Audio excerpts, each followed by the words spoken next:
Are you a parent or coach who works with young children and you want to teach them a world-class forehand with modern technique? Well, this video is for you. I'm going to show you the top 5 most common forehand mistakes that I see when working with young kids.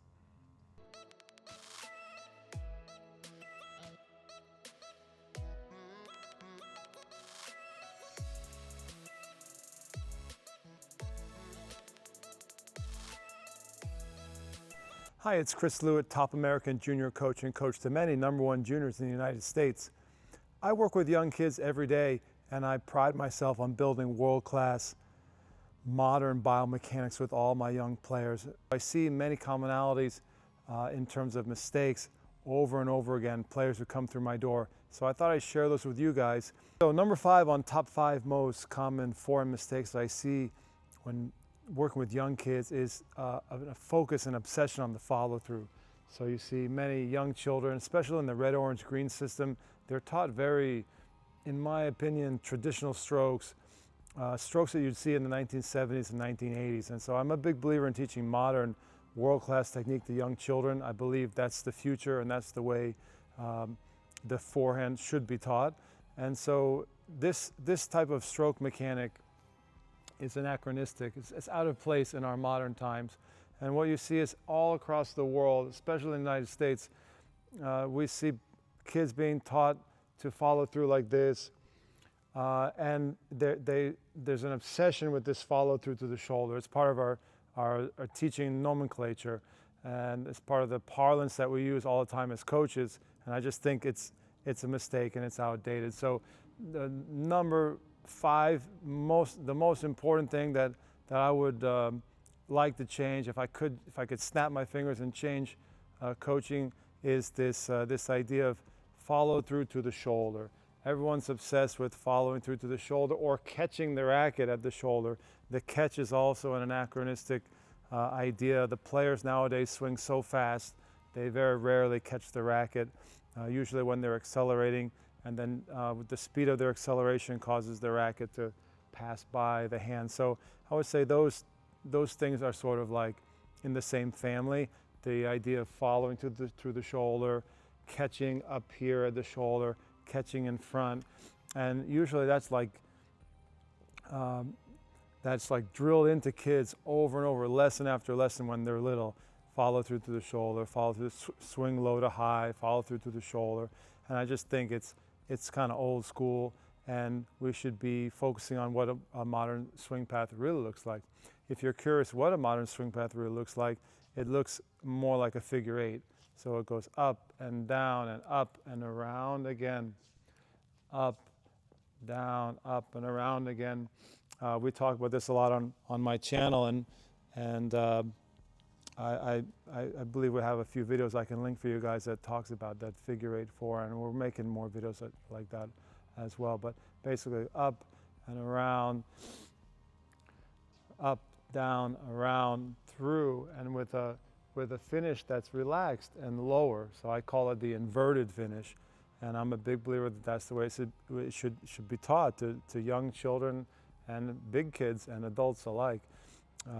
So normally you see swing paths that look like this for young kids, and they usually the kids are usually pretty tight through here, and we'll talk about that, but you know, just this kind of idea of being like this, and the coach says follow through to the shoulder, or the coach says catch the racket. You know, that kind of idea. I would never teach a kid that way. The only kid I would teach that way is maybe like a little tiny tot, like a 2, 3, 4-year-old, and they're just learning to make impact with the ball. And as soon as the kids make an impact with the ball, I would move to a figure 8 type of swing path. I'll just show you what that looks like. Figure 8 is going to look a bit more like this: up, under, around, and through. And I would explain to young children that you do want to lift up, so you do want to swing eventually low to high.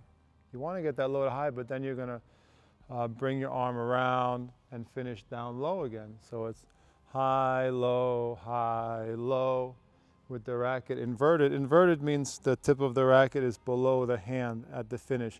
rather than this obsession with following through up here high or following through with the racket above the hand. Ideally, especially with young kids, you want to get them finishing super dangling and loose here, wherever the finish is, loose and dangling with the absence of tension in the arm. And so that's kind of what it looks like. Nice figure eight or millennium type forehand here. Looks like an infinity sign, kind of like millennium forehand. Figure eight forehand. And if you work on that with young kids, you're going to be way ahead of the game, because I see a lot of kids coming through my door and they've been taught to do this kind of stuff, and their forehands are very tight, very stiff, very flat, and not anything like you see on the Pro Tour. Okay, number 4 on the things I would definitely never teach to a young kid or a kid under 10, under 12, a junior, is constantly stepping in. So stepping in with the left foot, closing the stance or hitting a neutral stance it's just not modern. Nobody really plays like that anymore. You do step in. Balls that are in the center, the pros sometimes step in on balls that are in the middle, but so often now pros are going with a semi-open stance or an open stance. And the issue that I have is when I see so many young kids who want to be serious players and they don't know how to hit an open stance. They don't know how to hit a semi-open stance. And you need that, especially when you're moving laterally. So there's just a huge disconnect in the way we teach young children. We teach them along with the follow through to the shoulder. Coaches very often teach kids to step into the ball. You know, it's a constant refrain. Step into the ball. Step in with your left foot. Turn sideways and close your stance. Step into the ball. These are old teaching mantras that I'm not saying they should be totally thrown away, because there's a place to step in. There's a time and place for that. But in general, it's just completely over-taught and over-drilled into kids. So I would never teach young kids to only hit the ball like this. So you step in with this foot. This is so common. Now you see kids taught like that. Step in with the left foot. Follow through to the shoulder, which is number 5. What you want to teach young kids is all the stances. They should know how to step in with a closed stance or a square stance.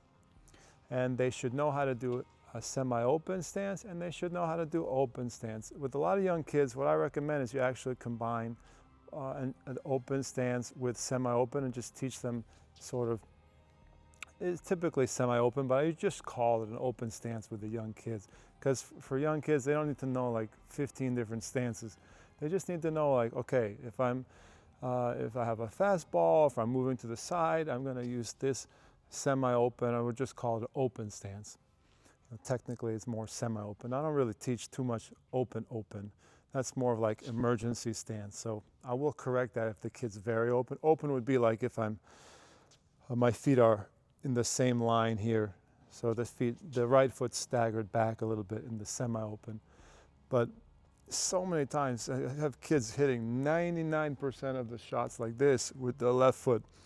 What I would prefer is I'll make sure the kids are comfortable with the closed stance, but I spend a lot of time working on a more open stance like this type of swing.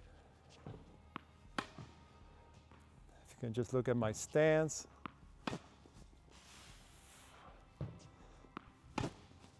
You know, something like that. And then I try to mix the stances, so sometimes I have players step into a ball, sometimes have them go out, and when I'm rallying with them or we're drilling, I always encourage them to utilize both and primarily use the open, semi-open when they're pulled out wide. And that's just so much better in terms of developing all the requisite foot skills and footwork that they'll need when they go to a higher level. But I mean, how many kids do I see at 10, 11, or 12 who have been just incessantly drilled to step into the ball like this, and they don't have the necessary footwork to play high-level tennis. Okay, number 3 on the top 5 biggest mistakes that I think young kids are taught on the forehand or they shouldn't do on the forehand is just not using their hips, is staying sideways. So this relates to the sort of the way the young kids are taught to swing. You know, when you step into the ball and you close your body and you make a swing kind of like this, you can see how my body's kind of sideways. And that's not the way that modern forehands are hit. Modern forehands are hit with a lot of rotation, a lot of trunk rotation, a lot of hip rotation. And so you want to try to create this dynamic rotational type forehand using rotational force. You're using the legs to drive the hips and the trunk, which eventually pulls the racket and arm through, and you get that nice modern whipping forehand. And sometimes it's called like ATP forehand, or a forehand with like angular momentum rather than just linear momentum. But the idea is not to be so linear, and not to have your hips sort of locked or blocked.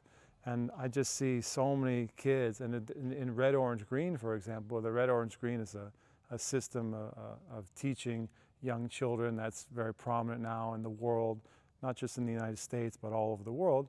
Is heavily promoted by the ITF.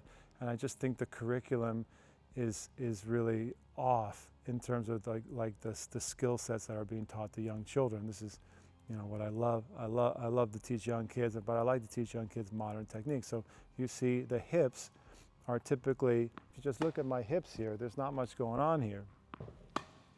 You know, what I like to see is one of the best ways to get the hips is like we were talking about before, is using a little more semi-open stance and getting a little controlled jump off the ground. That's a really good way to get the hips involved. So instead of swinging like this, if you look at my hip line, where my hips are real blocked, you can do something like this, the little jump, and you can get those hips rotating. You can coil and get those hips rotating. That's going to be so much better for producing a more modern type forehand. That'll start to promote lag. Lag is part of the ATP forehand and modern forehand. You never see lag in forehands that are like this. You know, you're never going to get lag because you're not going to generate enough racket speed. We're not going to generate the forces necessary to push the racket back into lag. So one of the best ways that I get lag is with my students. We'll just work on a simple semi-open stance, a little more open stance, and I'll have them start to feel what it's like to explode from the ground and get a little jump in the shot, you know. Jumping is such a taboo, you know, phrase in traditional coaching, but I really believe we should teach kids to do controlled jumping, to do controlled explosions. I mean, for many years in the coaching world, we weren't allowed to say the word jump on the serve. And it's the same with ground strokes, but in my opinion, and I've said this many times, the game is becoming more aerial. And if you teach young kids to jump in a controlled way, where they're controlling their body in air and in space, they can learn to activate their hips and trunk rotation. That can help them develop more lag. I find that kids develop better topspin when they're using their hips like that and using more of the semi-open stances. So I really recommend making sure that you have the kids rotating, making sure the swing looks rotational. One of the easiest ways to do it is just you turn your back like this, you show your back to the net, and then as you're swinging, you make sure your chest is opening to the net. So you close your chest and then you open your chest. And that's the way you want to finish your swing. You don't want to finish your swing like this, where everything's just blocked. Okay? Okay, the number 2 most common forehand mistake that I see, especially with kids, is no spacing. So you see so many kids where they're hitting and the spacing looks like they're in here on the ball, in here. And you want to have spacing out there is where you want spacing. And if you have good spacing, you can start to get that straight arm extension. Brian Gordon recommends 50 or 55 degrees or more of extension through here. And we know in physics that if you have a longer lever, you're going to get more acceleration into the shot, into the ball. So I don't know why we aren't focusing more on that straighter arm forehand configuration. You're going to get that straighter arm forehand if you have more space. If you receive the ball here, close to your body, you're going to cramp up your arm. And I see so many young kids, juniors, who are swinging with a cramped arm in an elbow position that's less than 90 degrees even. And I'd like to see it closer to 150, 155 degrees at impact. So we want to get that longer lever, because the longer lever is going to equal more force delivered to the ball. And we want to get that straight arm configuration as best we can. We don't want our kids to be cramped up. So the spacing is critical. We want to be out here. Don't want to be in here, right? So the other thing that's related to spacing is this concept of receiving the ball. You know, so often with young kids, especially in the US, but also in some other countries, not in Spain where I've spent a long time studying, is we focus on hitting the ball. So we're going to hit the ball like this, and we're going to follow through like this, and we're going to swing from low to high. But one of the most beautiful things they do in Spain is they focus on the reception of the ball. They spend a lot of time drilling into players and kids to receive the ball, and that's a word that's used. That phrase is used a lot. It was first developed by the legendary coach Pato Alvarez, William Pato Alvarez, who's a very, very famous coach in Spain. And so they have this language where they say receive the ball. So the idea is the ball's coming in, and you need to adjust with good footwork to receive the ball well, to receive the ball with good space. And in the US, and especially the players that I see coming from all over the country to train with me here in Manchester, Vermont, is the players are not really focusing on that. They're focused on hitting the ball. And when you don't focus on receiving the ball, oftentimes you're going to receive the ball poorly. As the ball's coming in, you want to receive it and keep this really good space between your body and the ball. Really good space. And if you have that space, you're more likely to get that straight arm configuration that we know is better for power and for spin, and you can have a much more modern world-class forehand. So the number one most common forehand mistake that I see with juniors, with young kids, is no topspin. I just can't tell you how many players come to me here at my high performance training center and they hit the ball flat. So you have so many kids just slapping the ball pretty flat, hitting through the ball with a stiff arm. You know, the arm's supposed to be fluid and relaxed. There's supposed to be an elasticity in the arm so that you can get a nice whip. And the ball should have a good rotation. The ball should have topspin. You know, when you hit your forehand, it should have a nice spin to it. You want to stay relatively whippy and get a nice rotation on the ball. That gives you more safety. That gives you some effect, as they say in Spain. You can put effect on the ball and make it jump up on the other side. And so depending on the age of the kid, obviously they're going to have more or less spin, but all young kids can learn spin. That's one of the first components that I work on with players who train with me. The kid could be 4 years old or 5 years old. We're working on a nice subtle topspin, and as they get more advanced, we're working on getting more topspin so they can use that tactically to bounce it over someone's head. Or, you know, people don't like high balls. They don't like topspin balls. So there's just so many reasons to hit more spin. You can get better angles. You're going to be more consistent. The modern game is all about good topspin by and large. So I just think it's a huge disconnect when we teach all the young kids under 10, for example, or in red, orange, green. We don't emphasize topspin. We teach those kids very flat strokes, strokes that you see in a 1970s or 80s textbook. It just doesn't make sense to me. So the number one thing that if I could just, again, snap my fingers and say, all right, all juniors in America, all juniors in the world, you know, if we want them all to play, want to raise the level of the game, they should hit topspin, whether it's a subtle rotation on the ball or a heavier spin as the players get more, the juniors get more advanced. You know, we don't want to see flat swing paths. You want to see the players getting underneath the ball, ball's at this level, the racket drops under the ball, and then the trajectory of the swing is like up a slope, up a ramp. You know, that's something that I work on with young kids all the time, swinging up a ramp. getting a nice spin on the ball.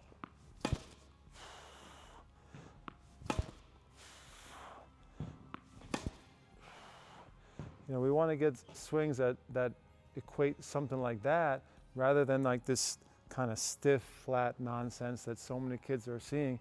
And then, they come to me at 10, 11, or 12, and I have to like reteach them how to hit topspin. And usually I have to also get them to be more relaxed, because for some reason, so many young kids are just like super, super tight. And when you have a tight arm, you can't generate a lot of spin. So I just wanted to leave you with some practical suggestions if you're a parent or a coach, or you work with young kids. Maybe you're a young kid yourself and you're watching YouTube. But we can go through some of those important basics: topspin, spacing,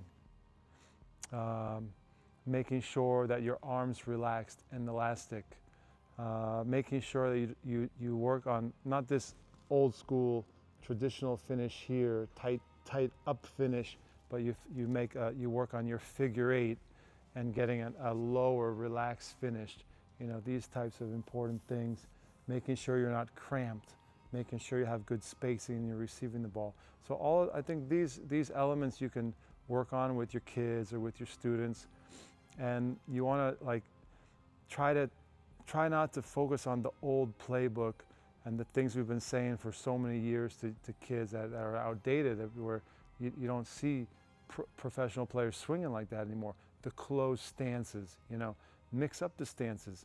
Have your kids use some open stances, use some semi-open stances, and use some closed stances as appropriate, but make sure that kids have all the footwork skills and they know they're comfortable with all the stances. I recommend jumping and leaving the ground more. When you teach kids to jump and leave the ground, that helps them get more of that trunk rotation and that hip rotation. That's the key to the modern swing. So there's a lot of things you can work on here. What I recommend is starting with basic hand feeding. So I'll usually take my players and I'll just toss them soft balls from my hand, which is a classic teaching method in Spain. Some coaches say it's controversial. They prefer to make things more real. But when you're learning technique or biomechanics, it's important to have an easy ball coming at you, and one of the best ways to do that is just by tossing with your hand. So if you're a parent or coach, I recommend tossing to your player or your players, tossing the ball from up close. Then you can see everything clear. It's a little easier to look for the technical cues that way, the technical details.